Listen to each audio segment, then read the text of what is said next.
55 நாள்ல 1,00,000 ரூபா சம்பாதிக்கணும்னு சொல்லிட்டு சேலஞ்ச் பண்ணியிருந்தேன். இன்னைக்கு 12வது நாள். வாங்க எவ்வளவு சம்பாதிச்சிருக்கோன்னு சொல்லிட்டு பார்க்கலாம்.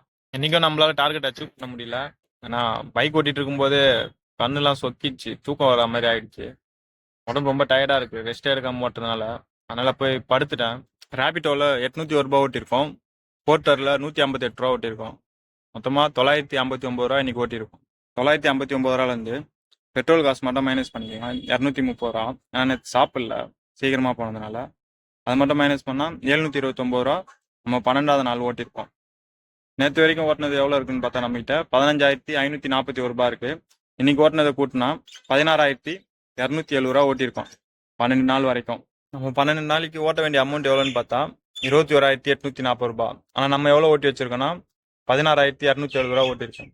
இன்னும் 5,570 ரூபா அதிகமாக ஓட்ட வேண்டியது இருக்கு. எப்படி பார்த்தாலும் ஒரு 3 நாள் எக்ஸ்ட்ரா வருது 55 நாளுக்கு விட. ஆனால் நம்மளோட சேலஞ்சு 55 நாளுக்குள்ளதான். அதுக்குள்ள நம்ம எப்படி முடிக்கலான்றத பார்ப்போம்.